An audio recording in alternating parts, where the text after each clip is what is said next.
In the heart of a great commercial city, where the scent of spice and trade mingled with chatter and clinking coins, lived a young man named Ethan. He was not a merchant nor a nobleman, but a painter, the finest in the city. His hands brought life to canvas, and his portraits were famed in neighboring kingdoms. His shop stood at the center of the bustling market, and merchants from distant lands often stopped to admire and buy his work. His reputation spread wide. He was respected, wealthy, and lived alone in a grand mansion surrounded by a flourishing garden. But Ethan was unmarried.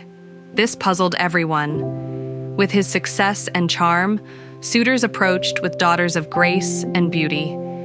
Yet he always smiled and said nothing. His friends grew impatient.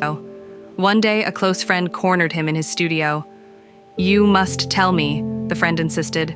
"Why does a man like you, so talented, so admired, remain alone?" Ethan, reluctant at first, eventually yielded under the pressure of friendship.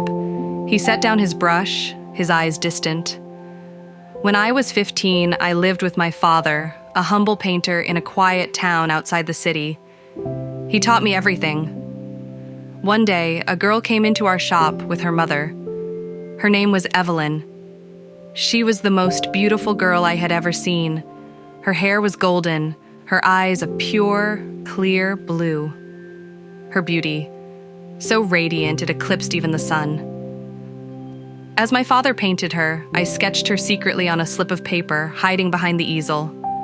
When her mother stepped away, we talked.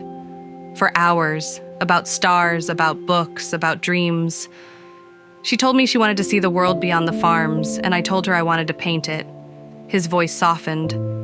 I fell in love that day, and when I turned 18, I left everything behind to find her. I came to this city, hoping fate would lead me back to her, but I never heard her name again.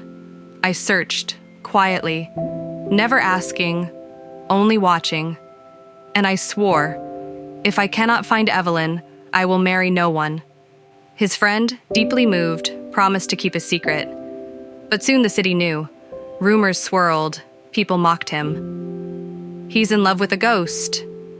He scorns our daughters. He dreams instead of living.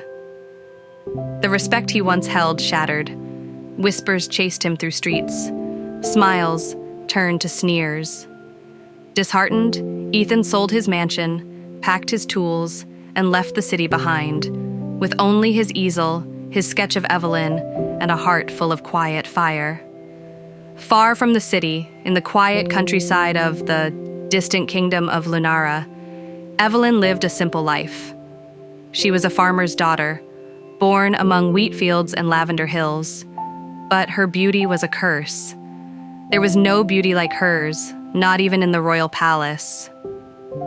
One summer evening, the kingdom of Lunara held a grand celebration for the princess's birthday.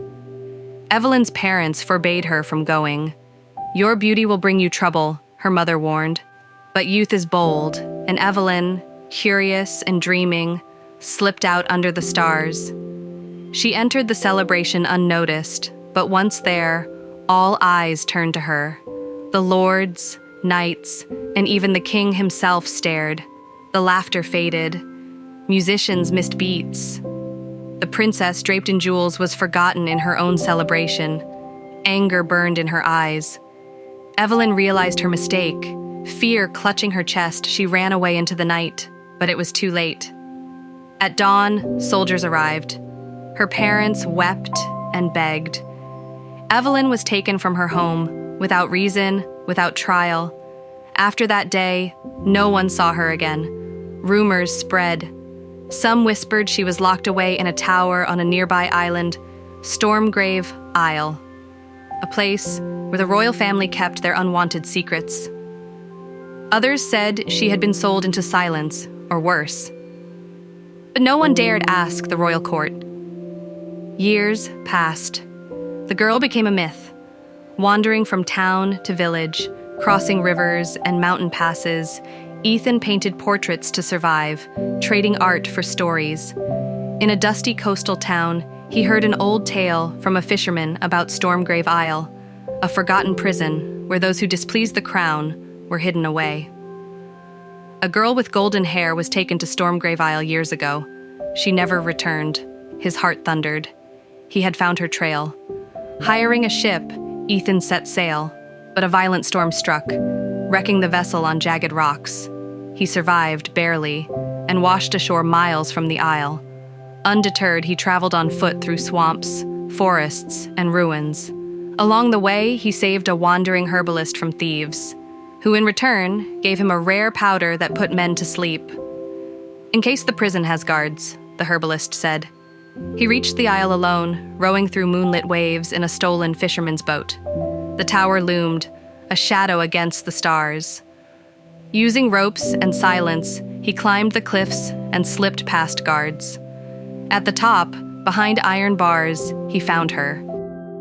She stood at the window, pale and thin, but her beauty had not faded. It had deepened, as though the years had only carved more grace into her soul. Her golden hair, though tangled, still shimmered like woven sunlight.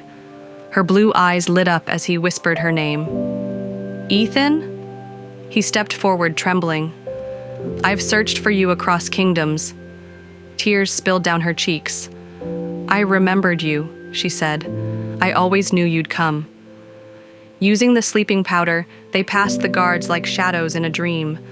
But at the shore, soldiers caught up. A wild chase followed, Ethan drawing them away so Evelyn could hide in the reeds. One soldier lunged at him with steel, but Ethan fought back with a flaming torch, the fire reflecting in his eyes. With a final strike, he knocked the man into the sea. Evelyn emerged, trembling. Together, they fled in a small boat across crashing waves, the storm roaring behind them like a beast denied its prey. They never returned to Eldermark or the royal lands of Lunara. Instead, they found a hidden valley, unreachable by road or spell, where time ran slow and the air was thick with the scent of lilac and old magic.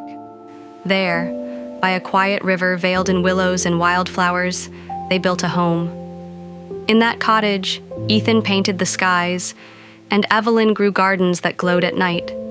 They sang songs older than the stars, laughed like children under sun-dappled trees, and watched the river carry dreams downstream. And in time, they had children. They were children born of love, of promise kept, of magic and memory. They ran barefoot through fields of gold, learned the stars by name, and lived free of crowns, curses, or cruel destinies. Travelers who passed by the edge of that enchanted valley often spoke of a family too radiant to be mortal. They told stories of a man and woman whose beauty never dimmed, and whose children danced with fireflies like old friends.